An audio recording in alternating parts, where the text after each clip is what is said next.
Hello, Brubs. We're back with Near to the Wild Heart by Clarice Lispector, Chapter 14, Section 2 of it, which is not really Section 2, but it's where I left off. Yes, yes, but nothing changes, Joanna continued tranquilly.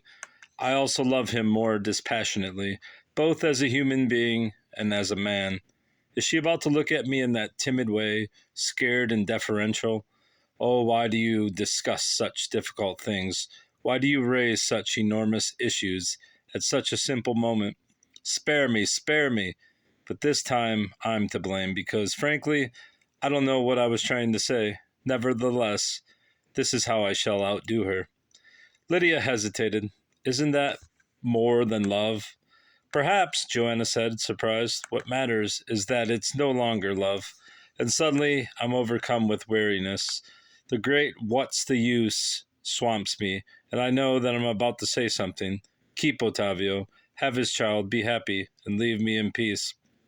Do you know what you're saying? The other had shouted. Of course, I know him. Don't you like him? I like him. But I've never known what to do with the persons or things I like. Ever since childhood, there comes a point when I find them a burden. Perhaps if I truly loved with my body, perhaps I should become more tied. I'm confiding in her, dear God. I'm now going to put it like this. Ottavio is escaping from me because I don't bring peace to anyone. I always end up giving everyone the same treatment. I force them into admitting I was blind. It wasn't peace I had. But that's what I want now. Even so, I believe no one can complain, not even Ottavio. I suppose not even I. Lidia had not known how to explain. She had remained uncertain. Her hands didn't rest on things. What? I don't know. She looked at Joanna and searched for something on her face, intrigued, moving her head. What? Joanna repeated. I don't understand. Joanna almost blushed. I, too, have never penetrated my own heart. Something had been said. Joanna walked up to the window, looked into the garden where Lydia's child would play, the child that was now in Lydia's womb, the child that would be nourished by Lydia's breast, that would be Lidia. Or Ottavio, unripe fruit? No, Lidia, the one who is transmitting herself. Were they to cut her through the middle? The sound of fresh leaves splitting? She would open up like a pomegranate, wholesome and pink, as transparent as bright eyes.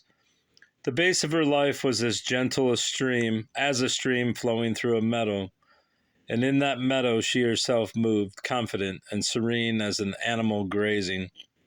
She compared her with Ottavio, for whom life would never be more than a little private adventure, and with herself, using other people as a somber background, against which her figure stood out, resplendent and imposing. Lydia's verses, silence alone is my prayer, O Lord, and I can say no more. I am so happy feeling that I silenced myself to feel even more. It was in silence that a spider's subtle and fragile web formed inside me, this sweet ignorance of life which allows me to live. Or was everything a lie? Oh God, the more she needed to act, the more she lost herself in foolish thoughts. Everything was almost certainly a lie. It was even possible that Lidia was much less innocent than she imagined, but even so, she was afraid to remain near her, to look at her reluctantly with a little effort, to make her conscious of herself, to preserve her without changing her coloring or her precious voice. He told me that story about the little old man. You threw the book at him, such an old man, before I understood, but now I don't know how you were able, Lidia had asked. But it was true. Lidia looked at her, her lips parted, waiting for her answer, and suddenly she could see quite clearly that she had no wish to struggle against that woman. She shook her bewildered head. Her face melted, trembled, its features wavered in search of some expression. I didn't do that intentionally, you know. No, I didn't do, Lidia went on anxiously, her face punctured by rapid tremors. Why should I want to deceive you? No, no, that's not what I mean to say. It isn't that.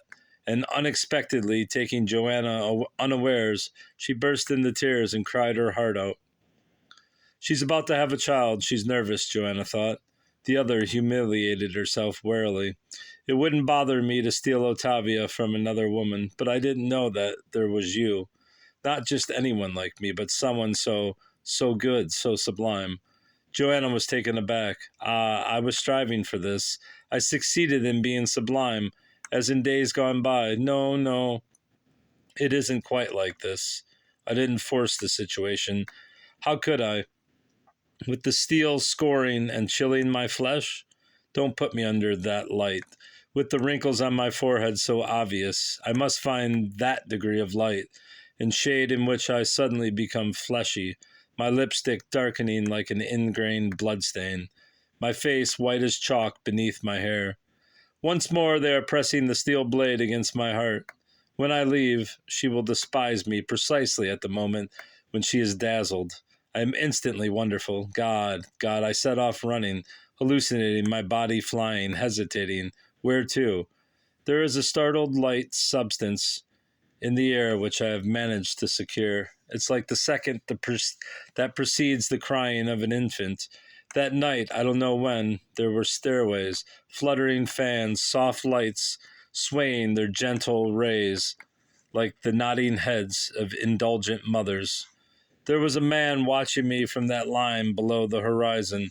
I was a stranger, but I triumphed somehow, even if it meant despising something. Everything glided smoothly in quiet harmony. It was almost coming to an end. The end of what? Of that noble, languid staircase, bowing, waving its long, gleaming arm, its magnificent and proud handrail, might coming to an end as I slipped to the center of the room, light as a bubble of air, and suddenly, loud as a clap of thunder, yet as mute as silent fear, and suddenly, one more step, I couldn't go on. The hem of my organza dress shuddered into an ugly grimace, struggled, writhed, totes on the sharp edge of a piece of furniture, and there it remained trembling, gasping, perplexed beneath my look of amazement. And suddenly things had hardened. An orchestra had exploded into tortuous harmonies and fallen silent immediately. There was something victorious and tragic in the air. I discovered that deep down I held no surprises, that everything was slowly heading towards that mystery, which had now precipitated on to its true plane. I wanted to escape at once, weeping over my wretched dress without its hem, torn and disconsolate. The lights now shone with intensity and pride. The fans exposed radiant, mocking faces. There, from beyond the horizon, the man was laughing in my direction. The banisters recoiled and closed their eyes. No one needed to tell any more lies now that I already knew everything. Once again, I shall throw myself headlong into another state. Why? Why? I'm getting out of here. I'm going home from one minute to the next. The tear in my dress, to hear the poignant strains of the orchestra followed by sudden silence, all the musicians lying dead on the platform in that great hall, frenzied and empty. I must look straight ahead at the tear, but I've always been afraid of exploding with pain, like the strains of the orchestra. No one suspects just how far I can reach, almost in triumph, as if I were some creation. It's that feeling of superhuman power achieved with a certain degree of suffering. But the next minute you cannot tell if it's a feeling of power or of absolute impotency. Just like wishing with one's body and brain to move a finger and simply not succeeding. It isn't simply not succeeding, but all things laughing and weeping at the same time. No, I certainly didn't invent this situation, and that is what I find most surprising. For my craving for experience couldn't explain that cold metal resting on my warm flesh, warmed at last by the affection of yesterday. Oh, don't make a martyr of yourself. You know that you couldn't continue in the same state for very long. Once more you would open and close circles of life, throwing them aside, withered. That moment, too, would pass, even if Lidia should not reclaim Ottavio. Even if I were never to know that Ottavio had not abandoned her, although married to me. Am I not perhaps mixing a certain happiness, sweet and ironic, with that thread of suffering? Am I not perhaps loving myself at this moment? Only when I leave this place shall I permit myself to look at the tear on my dress. Nothing has happened except that yesterday I had begun my renewal, and now I am withdrawing because that woman is nervous. She's expecting Ottavio's child, especially since there has been no essential transformation. All this already existed. There was simply the tear in the dress, revealing certain things. And truly throbbing headache, weariness, truly everything was heading this way. I too could have a child, she said aloud. Her voice sounded clear and pleasing. Yes, Lydia had murmured in amazement.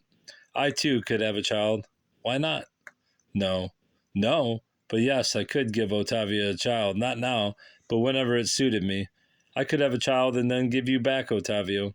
But this is monstrous, Lydia had screamed. But why? Is it monstrous to keep two women? You know damn well it isn't. I suppose it feels good to be pregnant, but is it enough for someone to be expecting a child, or is that still too little? It's a nice feeling, Lydia had said warily, her eyes open. So? You also feel nervous about childbirth at times, the other replied mechanically. Don't be frightened. There isn't an animal that doesn't breed. You'll have an easy delivery, and so shall I. We've both been blessed with a broad pelvis. Yes, I also want everything life has to offer. Why not? Do you think I'm sterile? No one, not one little bit. I haven't had any children because I didn't want them.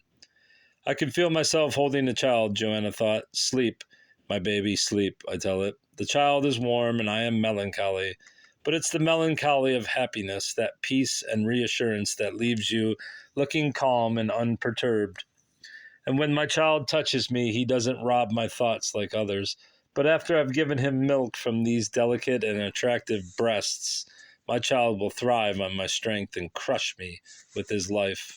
He will distance himself from me, and I shall become his useless old mother. I won't feel cheated, but simply defeated, and I shall say I know nothing. I'm capable of conceiving a child, yet I know nothing. God will accept my humility and say, I was capable of conceiving the world, and I know nothing. I shall feel closer to him and the woman with the voice. My child will stir in my arms, and I shall tell myself, Joanna, Joanna, this is good.